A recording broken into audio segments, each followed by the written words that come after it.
Development के नाम पे हमारा हरलाखी जीरो है। यहाँ कुछ भी विकास नहीं हुआ है और क्या कहें, दलालों का अड्डा है।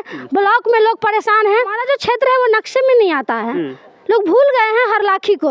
जब चुनाव आता है उसी वक्त हरलाखी याद आता है। प्रशांत किशोर काफी सक्रिय दिख रहे हैं। क्या सक्रिय, किसका नाम ले रहे हैं? ऐसे ऐसे लोगों का क्यों नाम ले रहे हैं? वो सबको बस इतना बोल रहे हैं, वार्ड सदस्य से लेके और जिला परिषद से लेके सबको बस इतना बोल रहे हैं कि भाई आओ मेरे साथ टिकट देंगे। तो इसीलिए सब उसके पीछे है। जब चुनाव आएगा किसी एक को टिकट दे देंगे तो सब भाग जाएंगे। प्रशांत किशोर बिहार के लिए क्या किए हैं जो लोग उसको पसंद करेगा? आज तक प्रशांत किशोर बता दे कि बिहार के लिए उन्होंने क्या किया है। वो ब्रोकर है। प्रशांत किशोर लीडर नहीं है, वो डीलर। मुख्यमंत्री जी का अब उम्र हो चुका है, सही बात बोले तो। आपको खुद देखे होंगे कि हमारे माननीय जो मुख्यमंत्री जी है वो कब क्या कर बैठते हैं समझ में नहीं आता है, कब क्या बोल दे। अब तो ये डर होने लगता है और खास करके मुख्यमंत्री जी महिला को ज़्यादा टारगेट कर रहे हैं। प्रिया जी, चुनावी वर्ष है, सभी राजनीतिक पार्टियां जो है सक्रिय दिख रही है। प्रशांत किशोर भी सक्रिय दिख रहे हैं, आरजेडी भी अपना काम करी है, बीजेपी भी अपना काम करी है। 2025 का विधानसभा चुनाव का क्या सीन होने वाला है? देखिए, जो अच्छा करेगा उसके पक्ष में वोट जाएगा। आपको पता है कि जो एनडीए की जो सरकार है वो तो ठगने का काम कर रही है, तो वो तो हमेशा से झांसा देने का काम की है। तो अभी जो सुधांशु शेखर है हमारे क्षेत्र के विधायक है, वो किस मूल्य के क्षेत्र में जाएंगे? उन्होंने क्या किया है तो लोग पूछेंगे ना। जब मैं इंटरव्यू के लिए आपके गाँव आ रहा था तो सड़कों की हालत जब मैंने देखा, कहीं ना कहीं विकास से ये क्षेत्र जो है कोसों दूर है हरलाखी। क्या कुछ कहना चाहेंगे उस पर? हमको तो लगता है कि हमारा जो क्षेत्र है वो नक्शे में नहीं आता है। लोग भूल गए हैं हरलाखी को। जब चुनाव आता है उसी वक्त हरलाखी याद आता है। आपको पता है, लोग धर्म की बात करते हैं ना, तो ये रामायण सर्किट से जुड़ा हुआ रोड है, समझिए। उस रोड का भी स्थिति बहुत जर्जर है। तो फिर क्या हो सकता है? डेवलपमेंट के नाम पे हमारा हरलाखी जीरो है। यहाँ कुछ भी विकास नहीं हुआ है और क्या कहें, दलालों का अड्डा है। ब्लॉक में लोग परेशान हैं। आपको पता होगा कि जब तक पैसा नहीं दिया जाता है ब्लॉक में तब तक कोई काम नहीं होता है। आवास योजना को लेकर बात करें तो तमाम जो कर्मी हैं कहीं ना कहीं 2000-3000 रुपया लेकर काम कर रहे हैं और गरीबों का शोषण किया जा रहा है इस आवास योजना में। क्या कुछ कहेंगे? बिल्कुल, कुछ नेता द्वारा किया जा रहा है और ऐसे लोगों को आवास सहायक को संरक्षण दे कौन रहा है? आवास सहायक में इतना कैपेसिटी नहीं है कि हमारे क्षेत्र में आके और पैसा वसूली करके चला जाए। उनको संरक्षण यहीं के लोकल कुछ लोग देते हैं, इसीलिए उनका मनोबल हाई है। हम तो लड़े हैं, आए हैं, जितना लोग को बोले हैं हम तो धन्यवाद करते हैं हरलाखी प्रखंड के जो बीडीओ है उनको, कि उनको हम जितना चीज़ दिए वो उन पे कार्रवाई करने का काम किए। खुद जाके भाला बेंगरा में जाके वो जांच शिविर लगवाने का काम किए और शिविर लगा के सबको नाम जोड़ने का, जियो टैग करने का काम किए। तो आपको जगना पड़ेगा। सबसे पहले सोए आपको कुछ नहीं मिलेगा। यहाँ का नेता क्या है, जब चुनाव होता है तब जगते हैं और जब चुनाव खत्म हो जाते तो सो जाते हैं। तो यहाँ पे दलाल का भी मनोबल बढ़ जाता है। प्रशांत किशोर काफी सक्रिय दिख रहे हैं। क्या सक्रिय, किसका नाम ले रहे हैं? ऐसे ऐसे लोगों का क्यों नाम ले रहे हैं? उसका तो पता ही चल गया होगा आपको। जब गांधी मैदान में रैली हुआ तो पता चल गया होगा। इतना करोड़ों के करोड़ पैसा खर्चा करने के बाद कुछ नहीं है। वो सबको बस इतना बोल रहे हैं, वार्ड सदस्य से लेके और जिला परिषद से लेके सबको बस इतना बोल रहे हैं कि भाई आओ मेरे साथ टिकट देंगे। तो इसीलिए सब उसके पीछे है। जब चुनाव आएगा किसी एक को टिकट दे देंगे तो सब भाग जाएंगे। गाँव जाकर पदयात्रा की कैसा रहा वो मुहिम? तो जाए, कहीं भी जाए। प्रशांत किशोर बिहार के लिए क्या किए हैं जो लोग उसको पसंद करेगा? आज तक प्रशांत किशोर बता दे कि बिहार के लिए उन्होंने क्या किया है। वो ब्रोकर है।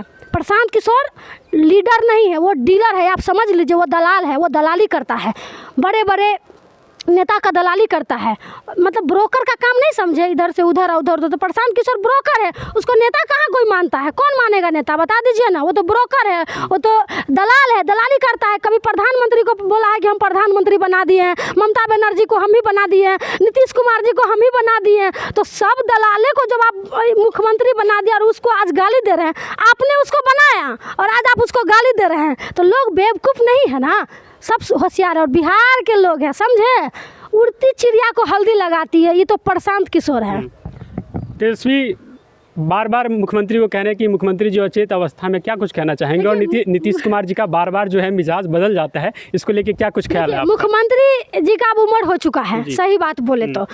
आपको खुद देखे होंगे कि हमारे माननीय जो मुख्यमंत्री जी है वो कब क्या कर बैठते हैं समझ में नहीं आता है, कब क्या बोल दे। अब तो ये डर होने लगता है। और ख़ास करके मुख्यमंत्री जी महिला को ज़्यादा टारगेट कर रहे हैं, तो महिला भी बहुत ज़्यादा गुस्से में है। जब भी वो चुनावी सभा करते हैं तो महिला के साथ कुछ उनका अलग ही सीन देखने को मिलता है। तो इस बात से भी दुख होता है। हम लोग भी बिहार से बाहर जाते हैं तो ये सुनने को मिलता है कि उसी बिहार से आती हो ना जिस बिहार के मुख्यमंत्री जी बार बार पलट जाते हैं, तो थोड़ा सा बुरा लगता है। हम लोग चाहते हैं कि हमारे बिहार के युवा मुख्यमंत्री हो, युवा जोश के हो। आप एक बात गौर किए होंगे तेजस्वी यादव जी के बारे में। तेजस्वी यादव जी के बारे में जब भी आप भाषण सुने होंगे तो कभी किसी को गलियाते हुए नहीं सुने होंगे, कभी किसी को गलत टिप्पणी नहीं सुने होंगे कि ये कर देंगे वो कर देंगे।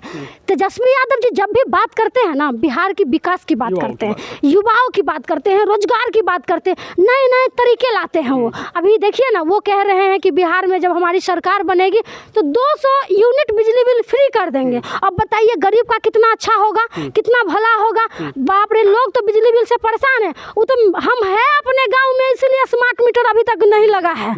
नहीं तो अभी तो पता है वो बिजली वाले क्या बोलते हैं, जब पटना चले जाओगी ना तब लगा देंगे। वो तो डर का खौफ है कि हम नहीं लगने दिए हैं। उस टाइम से जब हम आंदोलन किए उस टाइम से स्मार्ट मीटर अभी हमारे क्षेत्र में रुका हुआ है, नहीं तो कब का लग जाए। वो स्मार्ट मीटर उसको नहीं कहिए, वो चीटर मीटर है, उसमें चीटिंग होता है।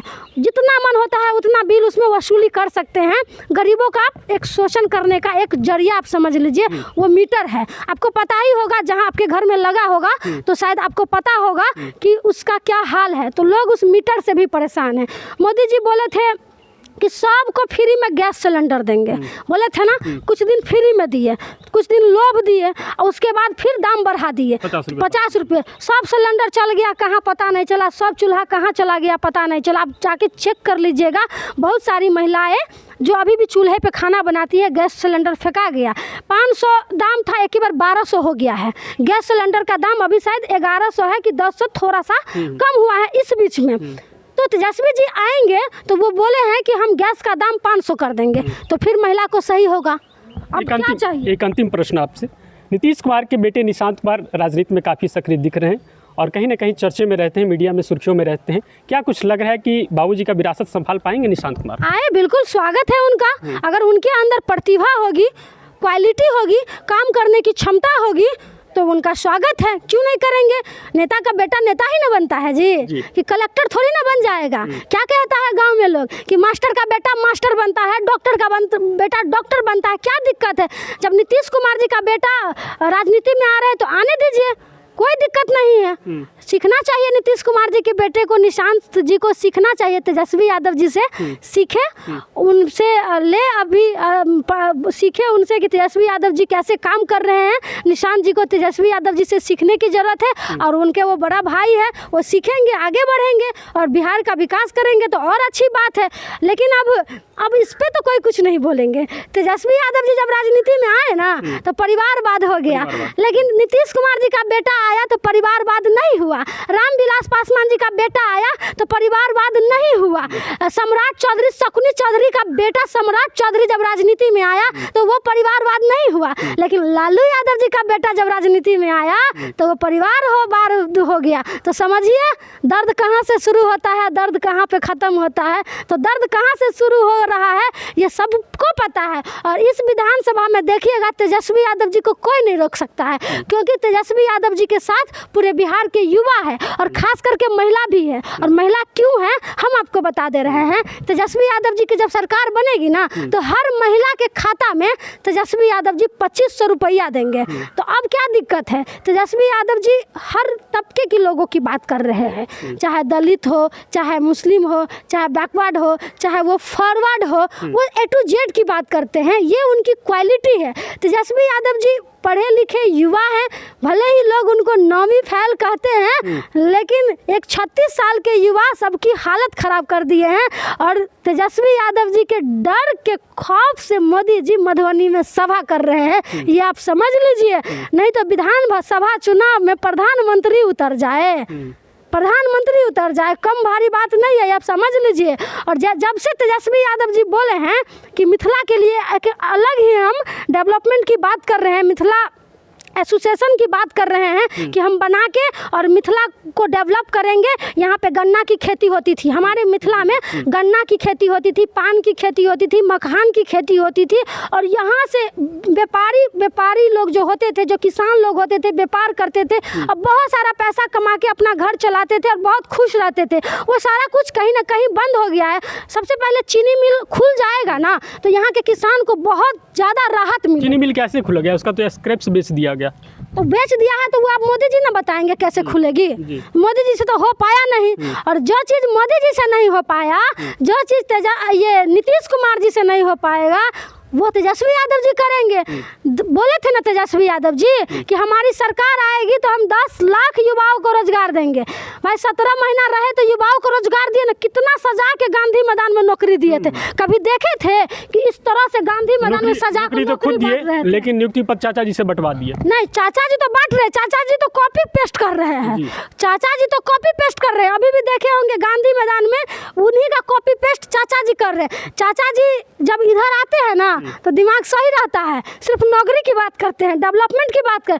और जब उधर जाते हैं ना तो पता नहीं क्या हो जाता है। आप एक बात, भोजपुरी का वो गाना ट्रेंड कर रहा है कुछ दिनों से, क्या कुछ कहना चाहेंगे? छने छने बदले मिजाज रजऊ। अब हम इस पे क्या कहें? नीतीश कुमार जी के बारे में, हमारे बिहार के मुख्यमंत्री हैं। साहित्य जो होता है समाज का दर्पण होता है, कहीं ना कहीं गीतकार जो उन्हीं को ध्यान में रख के नहीं, बिल्कुल उन पे शूट कर रहा है। छाने छाने उनका मिजाज बदलते रहता है। लेकिन आप गौर किए होंगे पत्रकार महोदय जी कि तेजस्वी यादव जी के साथ जब नीतीश कुमार जी थे तब इस तरह का मिजाज नहीं बदलता। जब भाजपा के साथ वो जाते हैं तब ये मिजाज बदलता है।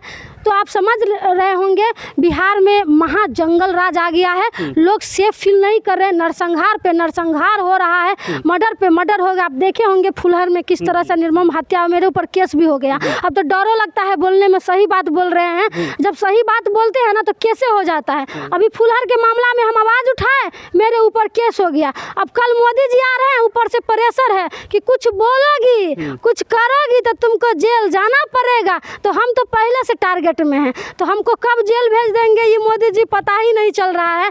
लेकिन बोलेंगे, बोलना कौन बंद कर देगा? लोकतंत्र में अब लोकतंत्र खतरे में। लोकतांत्रिक तरीके से हम अपनी आवाज़ को भी नहीं उठा सकते हैं। अगर हम अपनी आवाज़ उठाएंगे तो हमको जेल में बंद कर देंगे। ये थी हमारे साथ प्रिया राज, जो बेबाकी से हमारे सभी प्रश्नों का उत्तर दिए हैं। अब आप लोग जहाँ से वीडियो देख रहे हैं कमेंट करें। और ग्रामीण सुदूर इलाकों में विगत कुछ वर्षों से गरीब, मजदूर, तमाम वर्गों के लिए एक अच्छी बुलंद आवाज़ बनकर उभरती है। अब देखना होगा क्या कुछ हरलाखी की जनता इनको कितना मानती है और आगामी विधानसभा का चुनाव है, क्या कुछ पार्टियां तय करती है। बाद बाकी हमारा ये प्रयास आपको कैसा लगा कमेंट के माध्यम से ज़रूर बताएं। धन्यवाद।